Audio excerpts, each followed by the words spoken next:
Just wait till it says.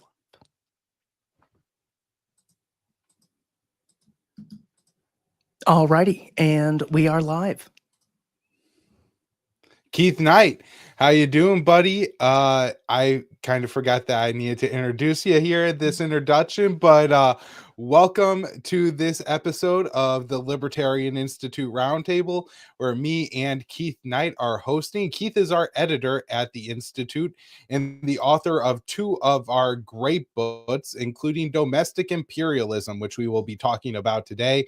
But before I start asking Keith questions, one of the reasons we're talking today is because we have our fundraiser going on at the Libertarian Institute, and we need your help to help us stay an independent media outlet that could continue to tell the truth, so Keith could put out his book, so he could put out his show where he takes on the most crucial deep state narratives, something that other outlets won't let Keith touch. He always is willing to get into, dive into, take on so many brave and really controversial topics. That's one of the reasons why I love subscribing to Don't Tread on Anyone, Keith's podcast, is because I never have any idea what the next topic he is going to address in, but I know it's absolutely going to be a hot button issue, and Keith is not afraid to upset people, to step on any toes. It's such important coverage. So really excited to be on here with you today, Keith, and just need to remind people that right now, if you donate at the Institute, we have $25,000. I was just talking to Scott Horton, our director, this morning. $25,000 in matching funds. That means some big money donors came in, and they said, if all the other people coming in donate $20, $50, $100, if you could do that, we will match that amount of money. And so that's what really helps us. And all of our money, we're very careful. It goes to producing books and getting them out there to more people, right? So we are able to distribute per vote to members of Congress and other influential members in the Washington political class, to try to get these very, very important ideas to where they could actually make change. And of course, Keith offers his books, both the Voluntarist Handbook and Domestic Imperialism, for free in a PDF version on the Institute website. So, Keith, very happy to have you here today. Let's go ahead and start with this. What are you currently working on? What are your kind of current projects for the Institute? My current project is collecting all the evidence that I've come across, which has brought me from being a neoconservative, someone who really saw the state as a mechanism to achieve democracy, both domestically and in foreign lands. At the time, it made sense to me. Democracy is inherently good. Therefore, it should take place in both Arizona and California and Mexico and Moscow and Madrid. There's no disconnect between these two beliefs. As of now, I do not believe such a thing, both in the inherent good of democracy, also the concept that beliefs could be coercively imposed, and on a tertiary level, the state itself does not have the knowledge or the incentives to accurately install a favorable regime. They don't have the incentive to make sure civilians don't get killed. They don't have the incentives to make sure there actually is stability in the region. So even if you believe democracy is inherent good, I don't believe there should be a state coercively imposing democracies on other countries. This is a project that I think I'll start with the American Revolution. I want to really address the most well-supported cases for interventionism. This does include the American Revolution, the American Civil War, the Second World War, although I do address the First World War as well. I want us to be able to take on these concepts at their root and address the most difficult cases in hopes of increasing the amount of confidence that people have whenever the next enemy inevitably arises. What you essentially have with a state is a natural aggressiveness that otherwise might not exist. So even if you have good people occupying a state, if you give them access to these drugs, frankly, a drug called printing your own money with access to a central bank, a drug called the right to conscript people into performing actions against their will, the recognized right to coercively fund your operations through taxation, a recognized right to engage in compulsory education where you could teach the next generation that all the endeavors you're engaged in are actually morally justified and beneficial. Once you have access to all these things, not to mention the recognized legal right to engage in killing someone under the guise of foreign policy, something that would be easily recognized as immoral if any other organization engaged in it. These are the five things that make states much more likely to go to war than they otherwise would if they faced the simple market discipline of people being able to freely disassociate with bad actors. It creates the worst incentives. They don't have the knowledge to go into anything, knowing what the alternatives are. With all this in mind, the costs of warfare are extraordinarily high and the outcomes are extraordinarily uncertain. This is why our default approach to any warfare in the past or the present or the future should be more or less to look at it as one of those messages you get on Twitter, which says, you are super handsome. Click here. I'd love to talk to you on WhatsApp. We, we don't know exactly who that person is. And even though it's an image of a very attractive woman, we can say, all right, what are the incentives that a person would be facing? Why are they reaching out to me? I know the nature of this scam so well, it's so unlikely to be true that I'm just going to discard it. That should be our general viewpoint when it comes to someone who says, hey, there's a situation and it turns out the government needs a ton more money. We need a lot more power and we need to start killing civilians. That technically could be true. And it could be that there's a gorgeous woman in the Philippines who wants to fly out here and see me and just needs to borrow $1,000 now. Technically, it could be true, but it's so unlikely. And there's so many fake scams just like this that we know about that we could easily disregard them. That is my goal for the anti-war movement, for us to easily be able to recognize scams for what they are. So that's what I'm working on. The article is going to be titled "The State is the Health of War," because as I mentioned previously, states are more likely to engage in things because they don't face the market discipline of competition and being able to disassociate with bad actors. That's what I'm working on. That's the goal. You're just breaking hearts around the world, Keith. Um, all right.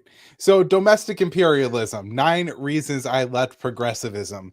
The reason why I like this book, Keith, is because I feel like it's one of the least preachy libertarian books, in that I feel like rather than telling libertarians, this is philosophy, this is what you believe, you're kind of taking them on a journey with you and explaining, this is what I learned and this is how it impacted my thinking about the world and how I came to a libertarian philosophy, through these particular 9 examples.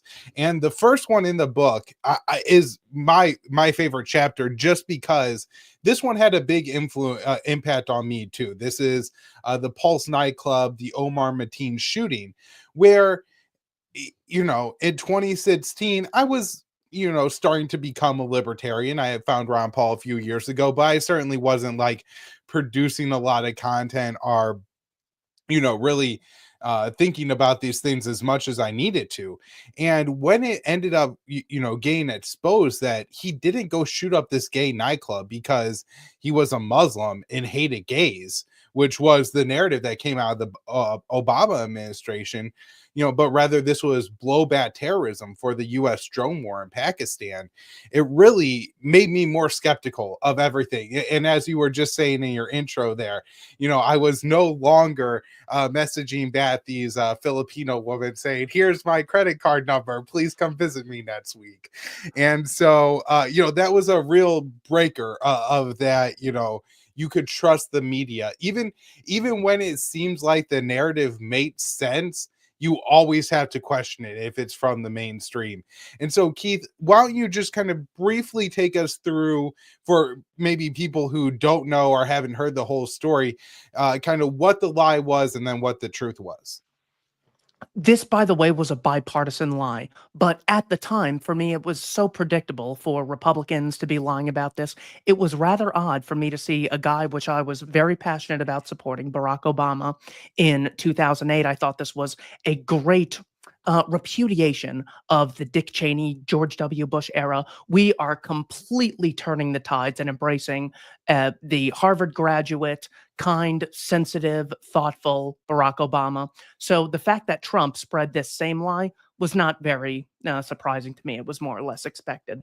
The fact that Obama spread this lie was rather shocking. So what happened was June 12th of 2016, Omar Mateen went into the Pulse nightclub. This is in Orlando, Florida, and murdered, I believe, 49 people, injured 53, kept the remaining survivors hostage. And after this shooting, what happened was Barack Obama came out and made a statement. And here are Obama's words. This is a speech you can find on whitehouse.gov. This was an attack on the LGBT community.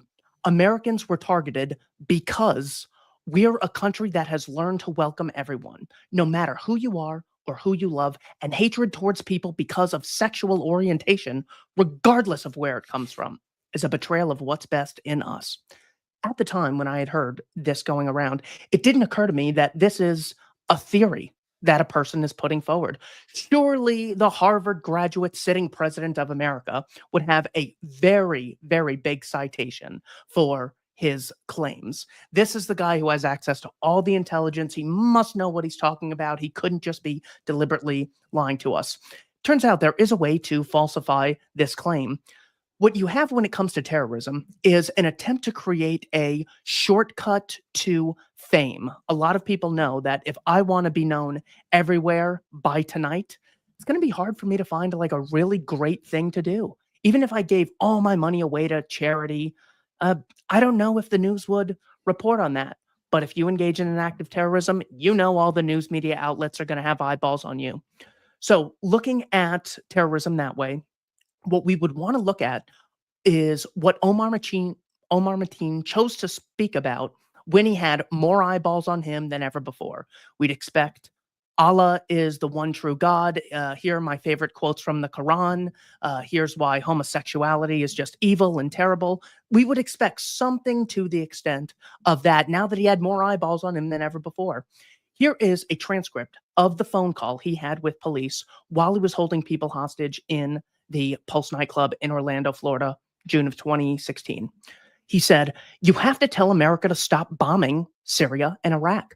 They are killing a lot of innocent people. What am I to do here when my people are getting killed over there? You get what I'm saying? You need to stop the U.S. airstrikes. They need to stop the U.S. airstrikes, okay? They need to stop the U.S. airstrikes. You have to tell the U.S. government to stop bombing. They are killing too many women and children. They are killing too many women, okay? I feel the pain of people getting killed in Syria and Iraq. They need to stop bombing Syria and Iraq. The U.S. is collaborating with Russia, and they're killing innocent women and children, okay?" He goes on like this for the entirety of the 911 call. Now, in 2016, you might think, well, Iraq was like early Bush. Maybe he was pretending to believe in something that happened a long time ago to justify his current actions. The Council on Foreign Relations actually published a paper this year in 2016 where they list the number of bombs dropped on a number of countries in the Middle East. If you look at the Syria and Iraq section alone of this Council on Foreign Relations Research, which I cite the exact article in the book, it turns out 24,287 bombs were dropped on Iraq and Syria in the year 2016 that he is referencing. This is a much more plausible explanation than the homophobia explanation, which I guess is generally referred to as fear of homosexuals or more often hatred of homosexuals. This is a much more plausible explanation for this man's motive. So neither party was bringing forth this obvious truth that would have really informed the American people at the time. This was so mind blowing to me that you had people in positions to know, both parties having access to this information. They still chose to go for the lie because both parties have completely conceded that it's justifiable to spy on everyone. Murdering people overseas, even if they're not doing anything wrong, is totally legitimate. This bipartisan mass murder deception was so shocking to me that it was one of the reasons that made me leave progressivism, because it turns out it goes back to the origins of progressivism with President Woodrow Wilson, even getting us into the First World War. Progressives, just like neoconservatives, just like a lot of big government advocates, will look at war somewhat as either a cleansing mechanism that the world is divided and confused, and the way to sort of smooth things over is to have a nice war and insert new regimes that are favorable to peace and stability. So wars are actually a good thing. Negotiation, that's for stupid, evil, naive cowards. We don't do that. War is what really we should admire. That's one mechanism that they look at it as. Second is the concept that once you create an external enemy, the domestic population that you rule over is much more likely to respond emotionally and through fear in ways that would allow you to acquire large amounts of power than if you just had to peacefully engage with them through debate or anything. So this is why progressives and all big government advocates tend to be very favorable to war. And even when they oppose it, it's on very thin grounds. A lot of times, Bernie Sanders, I'm quoting him in my next article, where he had said, look at all this money the Pentagon is spending. This is money that could be spent elsewhere. He doesn't mention the fact that this money is allocated toward murdering innocent human beings. I mean, he's very high and mighty, claiming that it's inherently bad to pay someone less than the minimum wage. That is evil exploitation. But if that person gets murdered by a bomb from the US government, he goes, well, I guess those policies could be different. And if we had spent that money on schools, it would be better, even though government spends more on schools than ever. And the results are completely atrocious. The teachers never even thank us for all the trillions of dollars we've allocated toward them. So the progressive does not have a principled opposition to mass murder, even when it's based on lies. That's why I thought this was a good one to open up with. Yeah, well, and that's a really important point about Bernie Sanders there, just being so unprincipled. And that does have real impacts, right? This is somebody who you used to be criticized for being too close to the Kremlin. And now he's saying that the US has to wage permanent warfare in Ukraine because what is just and right in the world is America going around the world in search of monsters to destroy. And he, labeled Vladimir Putin's Russia as a monster. And so we have to give endless amounts of money, no matter how many homeless people that are in the United States, or I'm sure he would go on about underpaid employees, people lacking health care, children lacking all kinds of services, and yet we can't negotiate an end to the war in Ukraine and stop spending hundreds of billions of dollars. I mean, of course, he's just obviously an unprincipled person, but it's always great to break down his arguments and to kind of straw man them and not just say, as maybe you would hear on Fox News, Bernie Sanders, who has 2 vacation homes, likes to say that we need to give more money to welfare and tax the millionaires when he's essentially one of them. Now, Keith, I kind of had an idea from domestic imperialism, and also your most recent episode of Don't Tread on Anyone, where you discuss the lessons that are what you've learned about and what you've kind of had to rethink about the Trump administration. And so I thought it would be interesting. Let's say you had to write a 10th chapter to domestic imperialism, and this time includes something from the Biden administration, where like a major takeaway, something that happened during the Biden administration that really changed the way you thought about Democrats, about the US government, just something like that. I would have been absolutely shocked if in 2020 you would have told me that there would be a proxy war between the United States and Russia, and the Biden administration would not be reaching out to Sergei Lavrov or Vladimir Putin for 2 straight years. That would have actually surprised me. The reason is because it seemed like, with having a default view that these are very nefarious people who don't have an incentive to behave correctly, I could see, as evil as it is, to pick on little Somalia or pick on Libya or drone bomb people in Pakistan or Afghanistan. But the concept of nuclear exchange, I thought that at least would create some survival instinct in them. They don't really think that someone from Al Qaeda is going to kill them or members of their family just because of the security that they have access to. So whether they're supporting these groups or not really addressing them, or whether these groups are a little more powerful, I didn't really see that as a primary decision-making factor when it came to the progressive elites. But I thought for sure, if they thought a nuclear exchange might take place, well, then they would really buckle down and make sure, hey, look, here's the agreement. We just want the illusion that the people in the Donbass chose Russia. We're going to claim that this is our adherence to democracy, so we're not really conceding anything. You get the Donbass, and you don't have to deal with the Banderites. We can even put Zelensky up for an election. I really thought something like that would happen. The concept that they're not only homicidal, but potentially suicidal would be chapter 10, if I had to add one. It was so shocking to me that they have such a high time preference, that they have so little impulse control, that it seems as though they are still dedicated to what is referred to as the Defense Planning Guidance of 1992. This is one of the earlier versions of the Wolfowitz Memorandum, where they said, look, here's the goal. We're the sole superpower now, and our primary initiative is to make sure that we don't face any rivals. Just as no company in the free market wants to face rivals, but they have a operating system where consumers can disassociate with them. That's why you always have people wanting more money and more power, but in the market, there's an inherent discipline which makes it so I can't get a second of your time or a penny out of your pocket unless I create value in exchange. The state does not face that discipline. That's why when they want to grow, like everyone else, it comes necessarily at the expense of others. I really was shocked that I was just assuming that Lavrov was talking to people behind the scenes, maybe even Putin was. I heard, I guess the only time there was Russian to US communication was right after strikes in Russia. Russia was responding with like a hypersonic missile and they warned the United States or something.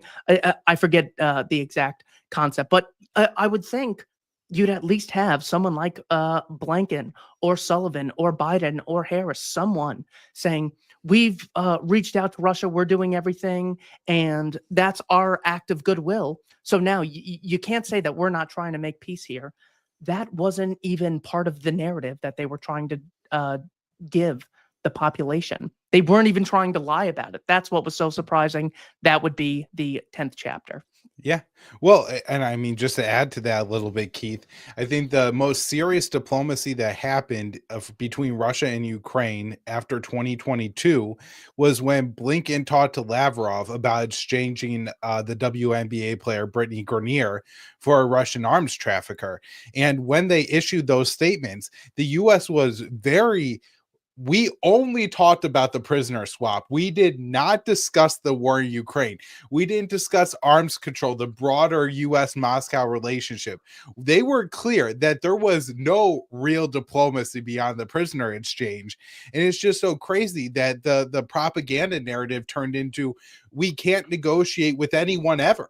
Right. I mean, that's essentially what they're saying. You know, you can't talk to dictators. It legitimizes them.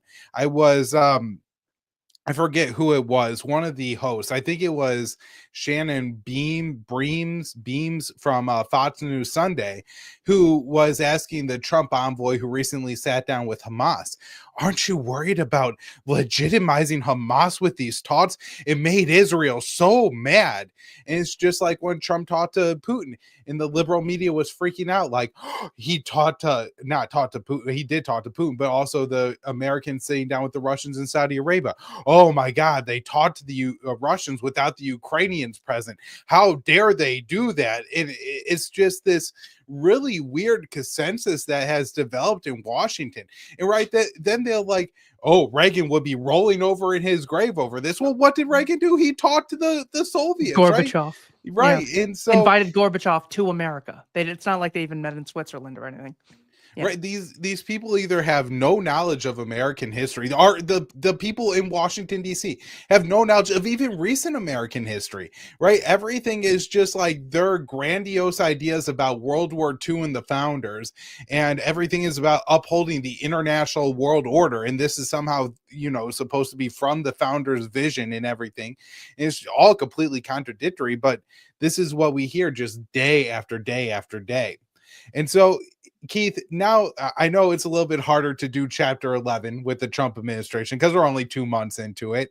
But let's say you had to take something that, from the Trump administration that we've had, Trump administration 2.0, that's happened so far. That's, obviously maybe not changed your philosophy and thinking overall, but just something that you've been surprised about, you wouldn't have expected.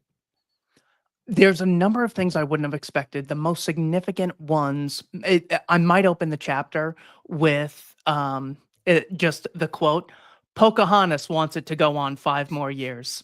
That might be the catchy one. What happened for those who missed it during President Trump's, I don't know if it was a State of the Union or just an address to Congress, he had said, we're bringing an end to the Ukraine war. The mass death needs to stop. There's too much killing. We're going to bring peace there. Some of you want it to go on for 5 more years. Yeah, you'd like it to go on 5 more years. And you can hear clapping. And Trump goes, Pocahontas wants to go on 5 more years, referring to the Democratic Socialist, the progressive Elizabeth Warren, who has no problem with these nations engaging in mass murder for an extended period of time, just to let the Russians know that they can't really mess with us. They can't.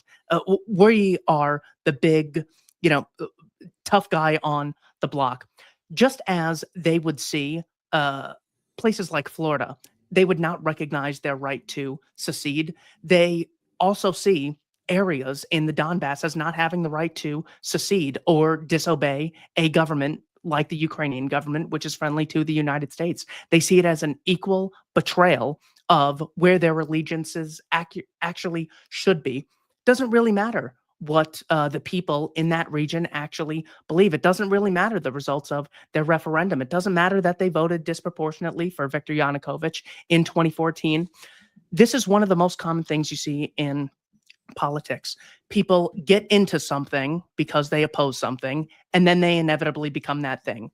On the right, it's we're against terrorism, and I don't care how many men, women, and children and civilians we have to kill, we're going to fight terrorism. They become the terrorists. People say, I'm against racism. Inevitably, they end up negatively generalizing people by race. I'm against sexism. They negatively generalize people by sex. When you're a democratic socialist and you've given yourself the license that I support the masses and the vulnerable individuals throughout the world, not just the country, but the world, because to support them only in the country, that's nationalist, and that has a lot to do with the history of Germany. Trump is a nationalist. Nationalism's bad. So I support the working masses around the world. Well, it's not just members of the 1% who are getting killed in Ukraine. To the contrary, those people were probably on boats and planes in January or mid-February of 2022. This is the most powerless, vulnerable people getting killed in this conflict, to which Elizabeth Warren says, oh, yeah, well, if it means us standing up to one of our adversaries, absolutely, I'll support them getting conscripted and killed. Something I'm very surprised J.D. Vance mentioned in his exchange with President Zelensky and President Putin in the White House. The fact that people are being forced to perform labor against their will, a great violation of workers' rights, far beyond anything the Occupational Safety and Health Administration has come across in America. And they're applauding the very thing which you think, if anything, they would really oppose: people in vulnerable situations getting conscripted, getting their limbs blown off and getting killed, and getting post-traumatic stress disorder. But this they actually support, because so often when you don't have the incentive to create a good product or service, you end up becoming the very thing you set out to oppose. That would be chapter 11. Well, I'm sure you could get a fantastic clip of or a picture of Elizabeth Warren clapping for herself and this war going on for 5 more years.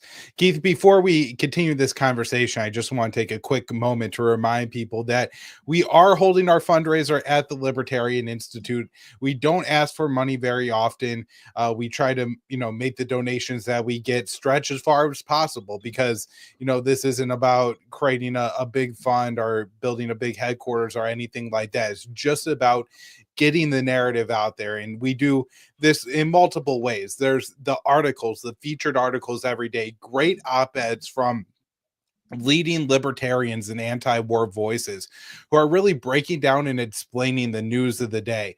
And then, of course, we have our books. And Keith is the great author of 2 of those books, as we've been talking about: Domestic Imperialism, 9 Reasons I Left Progressivism, and The Voluntarist Handbook, a fantastic book, a collection of essays that Keith put together on, what makes libertarianism, anarchism, the greatest philosophy there is. And of course, just tons of other great books, including Scott Horton's many Pervote is the newest and the one you absolutely should pick up. And go ahead and while you're picking it up, get yourself a signed copy over at the Libertarian Institute. Make a little donation. At the Institute, we also have podcasts and lots of them. Keith's is Don't Tread on Anyone, and we've been discussing a little bit his most recent episode about kind of what he's picked up in the first couple of days of the Trump administration. I do plan on asking him a couple things he discussed with James Corbett next on this. And I just want to mention our news section at the Libertarian Institute as well. Every day I'm writing just a few articles for everyone on some of the latest happenings. Now, Keith, one thing I wanted to mention I thought was really so enlightening about Elizabeth Warren clapping there was just she's clapping for 5 more years of war, right? She's not even like saying like we want to bring this thing to an end. And it would be one thing if this was maybe Fiona Hill clapping, because I think Fiona Hill, unlike Elizabeth Warren, understands the true policy here and really how disgusting and ugly it is. And from Fiona Hill's perspective, every day this war goes on is a victory for the United States of America. We're selling more weapons. We're increasing our defense industrial base. And most importantly, for every tank that we give to Ukraine, or every 5 tanks we give to Ukraine, they destroy a Russian tank. For every 10 Ukrainian soldiers that die, 1 Russian soldier dies. And from their perspective, that is a good thing. This isn't for Ukraine. This isn't a war to protect the Ukrainian people, to save Ukraine. This is a war for the American empire. And what the American empire is concerned about is weakening Russia. So I found that so fascinating, and just how much backlash there has been to the Trump policy of let's not make an enemy with Moscow. Let's see if we could get together. Let's see if we could save some of these nuclear arm agreements or expand them. This has been met with so much hostility. It's really revealing how the Democrats in a lot of ways have become a death cult. One of the things I would have said I learned during the Biden administration that was truly shocking is how the kind of NATO liberal elite. So, the Biden administration, the Brits, the French, when Liz Truss was trying to become the prime minister of the UK, one of the things she bragged about is that she was ready to use London's nuclear arsenal.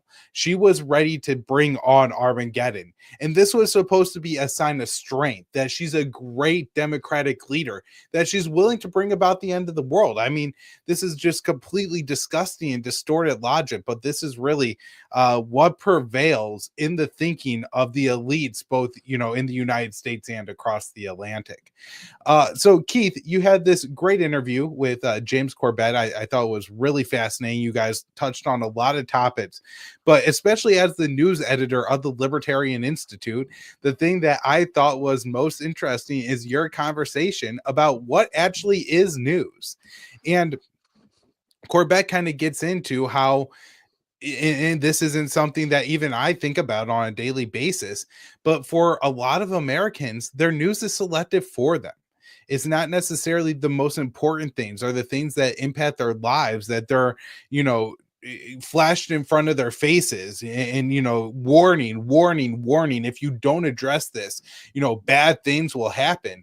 And yet most of those things don't impact the lives of average Americans. And so I was just wondering if I could pose that question to you, Keith, which is, what is news?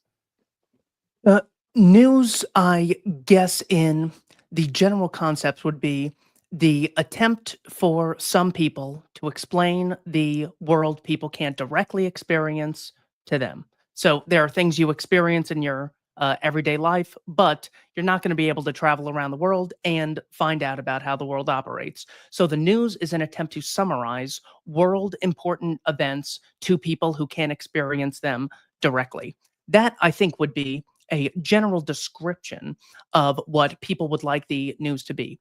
The inevitable reality of attempting to give news to some people is you have to pick things to report on. In doing so, you necessarily pick some things at the expense of others. So immediately, the inevitable human bias comes out. When you choose to report on bad things happening, bad things that have been done by the government of Russia or the government of Iran or the government of North Korea, that will necessarily come at the expense of you reporting on American companies, citizens in America who are doing bad things, the American government who could be doing bad things, even when looking at something objectively, really getting into the costs and benefits of engaging in a certain activity, it's extremely difficult to weigh the short term and long term benefits of, say, arming Ukraine or increasing arms sales to Israel. So, whenever you're faced with just those two things, what to report on and how to frame it, the inevitable human bias comes about.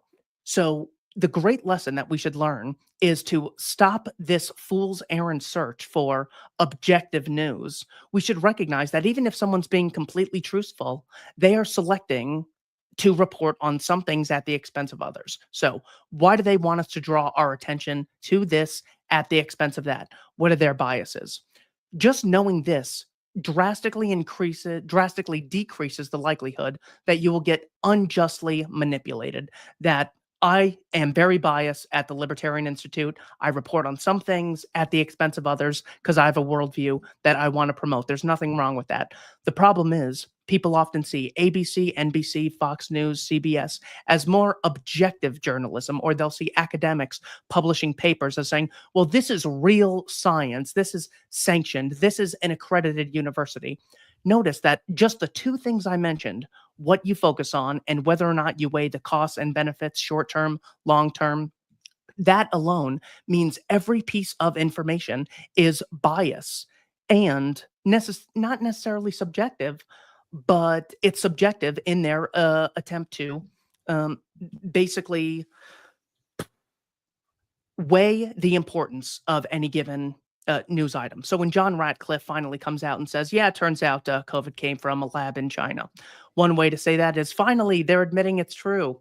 At the back of your mind, you have to say, well, this is a government which seeks to stop any competitors from having a very big influence in the world. This very well could be a slow attempt to create propaganda to justify a potential conflict with China over Taiwan. They have to first vilify the country, the nation, the person, the regime in the minds of the masses. And once that vilification has taken place, then the step towards war are much more likely. I happen to think he's right about this, that it was a lab leak from the Wuhan Lab of Virology, funded primarily by the Eco Health Alliance, with a green light given by the National Institute of Health.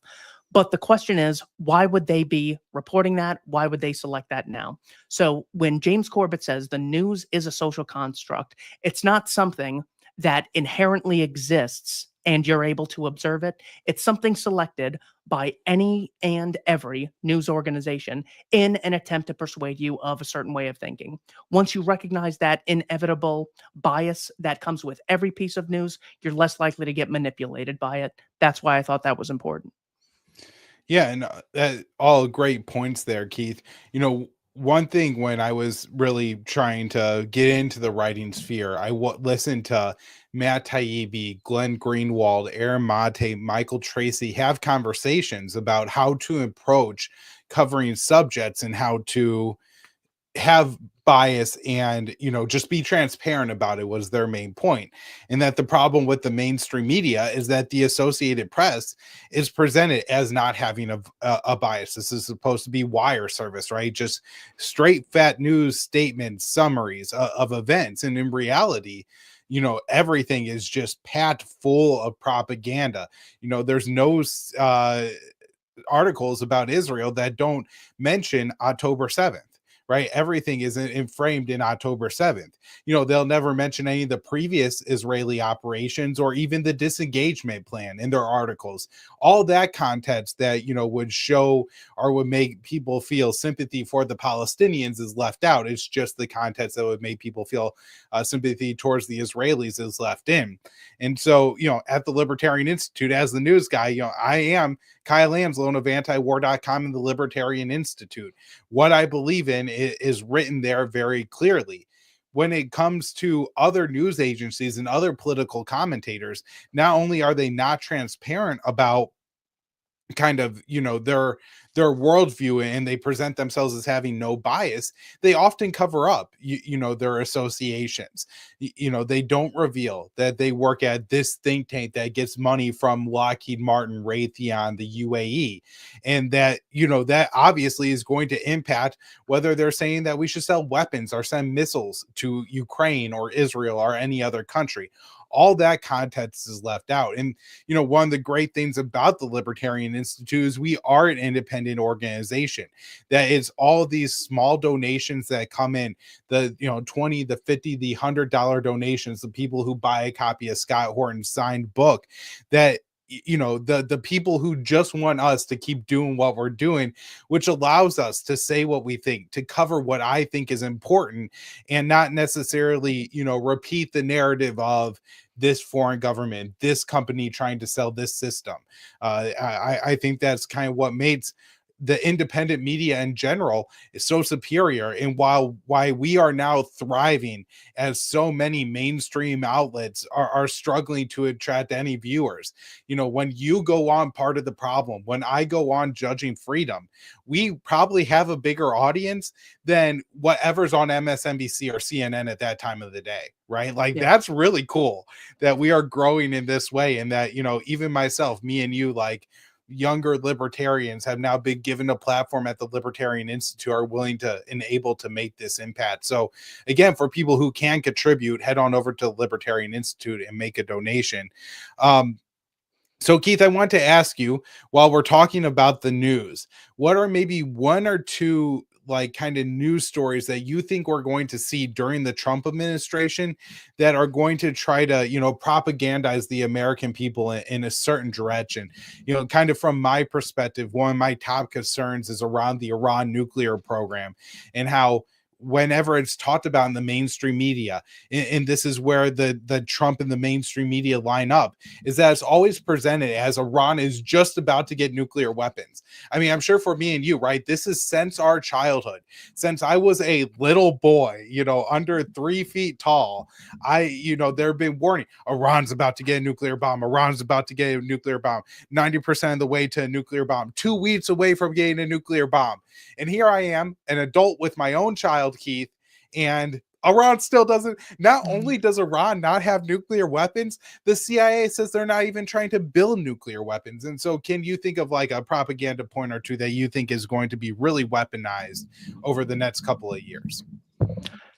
On foreign policy, that might be the biggest issue, second only to Donald Trump is a wannabe dictator, and that's why he's teaming up with someone like Vladimir Putin. Another surprising thing, which they might try and swindle us on, is his attempts to become closer with Xi Jinping in China. As much as I'm afraid that they'll want to provoke a war with China over Taiwan just to weaken China as a competitor, something that even heroes like John J. Mearsheimer have almost explicitly said they would support doing. It's referred to as the pivot to Asia. Very horrible stuff, but he's good on other things. The other day, Trump came out and said, one of the first meetings I want to have is with President Putin and President Xi of China, and say, we should be cutting our military budgets in half. He said something to the extent of this the other day. The fact that he put Xi on that list is very different than what originally I think the plan was for some of the realists in that surround Trump. The original goal, it seems, was we're going to do the opposite of what Nixon did. Nixon made friends with China to isolate the Soviets. What we want to do is make friends with Putin to isolate the Chinese. The fact that on two occasions, President Trump has said there's no problem in the world that the US and China can't cooperate on to resolve. We're two very big, powerful nations. He says he has a lot of respect for Xi. He's a very smart guy. The press hates when I say smart, but you rule over a billion people, you have to be smart. So that has been very encouraging. I think we might get a lot of propaganda and saying, oh gosh, Trump really is the worst. Not only does he love Putin, he also loves Xi.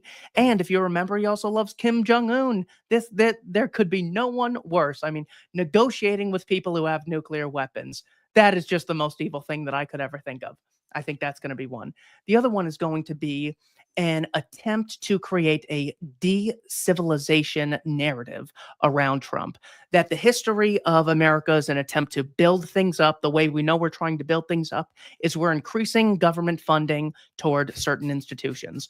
What Trump is trying to do is create a Department of Government efficiency in which he's de-civilizing the nation. He's trying to make us weaker at the expense of his cronies so he can end up buying real estate. So any attempts at making the Department of Education more efficient or making the educational system more efficient is going to be seen as the necessary step of decivilizing us, making us more barbaric, getting us back to this terrible robber baron's age. Any attempt at reversing diversity, equity, and inclusion legislation is going to be seen as bringing us back to a time of the 1950s where there was explicit state segregation. So, one, it's going to be painting him as a dictator for wanting to negotiate with other politicians while they tell us how great Mohammed bin Salman is for letting women drive. Okay, apparently, I bet they will do this with a straight face. Then the second will be the attempt to paint him as a de-civilizing force for our domestic population. The main logical fallacy is they assume that if you don't want the state to coercively fund something, you don't want that thing at all. Fortunately, the state did not start producing printers, microphones, computers, ceiling fans, air conditioning units, microwaves, and refrigerators. All of those things improved in quality and came down in price for the average person because the state was not involved. So the fact that the state will be ideally less involved in aspects of the domestic economy will be a good thing, but the press will try to paint Donald Trump as someone absolutely evil and a robber baron for daring to get the state out of regulating voluntary economic exchanges between consenting adults. Those are the big two I think we'll see. Yeah, you were mentioning there, cozying up to Mohammed bin Salman, and the previous administration was cozying up to Abu Muhammad al Jolani. Forget, Oh, bin Salman. He's not even the most extreme leader. Netanyahu isn't even the most extreme leader in the Middle East now, apparently, because we're supporting the jihadists in Syria. So, Keith, gonna wrap up here soon. It's been great talking to you, but I had one more episode of your show. This is actually the one I have queued up to listen to later today, but maybe just a little bit of a spoiler. I love the title of this episode. Paul Krugman, a liar or ignoramus with Tom Woods. And so, which is it, Keith? Paul Krugman is a liar. The reason that I have for believing such a thing is his attempt to slander Austrians. You could say, well, he's very ignorant of the Austrian economic worldview, which basically starts economic thinking at the concept that humans act. When they prioritize some things at the expense of others. This immediately is the nature of economizing, how you choose to spend your scarce time and your scarce resources. Anytime you allocate something to one thing, it comes at the expense of another.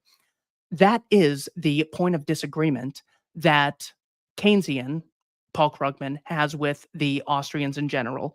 He will literally say in articles that Jeremy Hammond and I have gone over on the Libertarian Institute podcast, Joe Salas Mullins and I have gone over this. He will literally say things like, um, these resources are not it's not that these resources are competing with use in the private sector. These are idle resources. How could someone with a Nobel Prize not assume that those two things can exist? Resources can be both idle and owned by the private sector with plans to employ them in the future. I have trouble believing someone doesn't really see something like that. Another example would be his article that came out, I want to say in like 2013. It was titled 50 Herbert Hoovers. And he says that a lot of times when the economy's in a depression, people want to tighten their belts. This was the philosophy of Herbert Hoover, who thought that decreasing spending was a good thing. All the 50 governors of America are wanting to tighten our belts, just like Hoover. That's what created the Depression.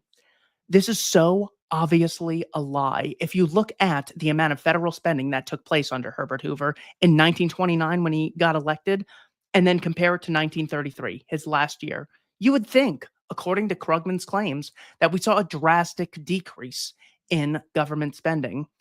Not only do you not see a decrease, it doesn't stagnate. You see an increase of 48% federal government spending because Herbert Hoover was more or less a protectionist and a Keynesian, someone who believed in a very big active state for domestic issues that might arise. So when Krugman explicitly lies about something like that, Herbert Hoover was a free market idealist. Bob Murphy will respond to me and say that, well, it was very misleading and he lied by omission, but it's not an explicit lie. I think it is so actively misleading. It's up there with the old joke of, well, honey, you never asked me if I was cheating on you. It's like, oh gosh, if you want to start playing those games, it's just so absurd. You have to assume some amount of goodwill when people are communicating with you. And when Krugman says the Depression was the result of laissez faire, not mentioning the fact that the Federal Reserve monopolizes the currency, half of every exchange, when he doesn't mention that, when he says the slump could be over in 18 months if people thought that there would be an alien invasion and we'd have to defend ourselves against it. I don't believe that he believes there is no difference between people buying radios, computers, and cars and people believing a fate threat exists by extraterrestrials. I have an extremely hard time believing he believes that. I know he sat down with Tyler Cowen on 2 occasions, and this has been explained to him. He was asked, well, you're so obviously in the bag for the Democrats, yet if we look at places like California, where Democrats have a pretty big stronghold, you don't brag about those areas. What gives? And he goes, well, usually an old boys club, more or less, comes around, and it's really hard to get things done when you don't have a little opposition. He has to know that some of these things are just verifiably false. He says spending grows the economy. Do you think going to Malawi, the poorest place on the earth, and saying, what you guys need to do is spend more money? I don't believe that he actually believes that, but he's been saying it for 20 some odd years. So my conclusion is that he is a liar based on information he has access to and what he chooses to communicate, as opposed to being an ignoramus. And I believe you are still on mute. Well, Keith, fantastic breakdown and argument there. While you were listing all that, I was thinking of Lindsey Graham because I'm going to be talking about him on an episode of the Kyle Amslone show later today, where I think the answer goes to ignoramus. This week, he was on Fox News Sunday going, well, geez, Syria seems awfully dangerous now. I wonder how that happened. And it's, just truly unbelievable how they so quickly go from pushing for the regime change to gearing up for the next war. All right, Keith, I think that's where we should wrap it there.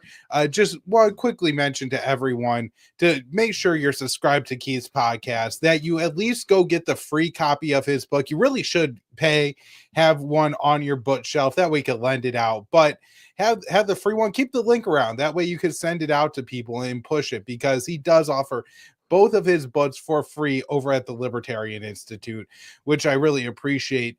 Keith, I don't know if I've told you this personally before, but I know I've told this story once or twice, that back when I first came in contact with you, this would probably be 10 years or so ago now. It was shortly after I signed up through the Tom Woods link and started my own website. And I was friends with our Libertarian Institute colleague, Patrick McFarland. And we listened to you do a couple shows, and I was like, oh man, this guy, he's the movement's next Tom Woods.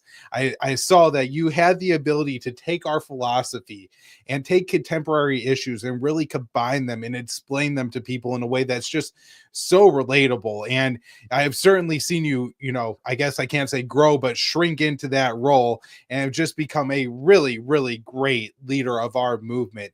And so help us at the Libertarian Institute so you can support work like Keith's and mine to continue. And I mean, Keith, you're absolutely killing it. Keep up the great work, man. I appreciate it so much, Kyle. Take care.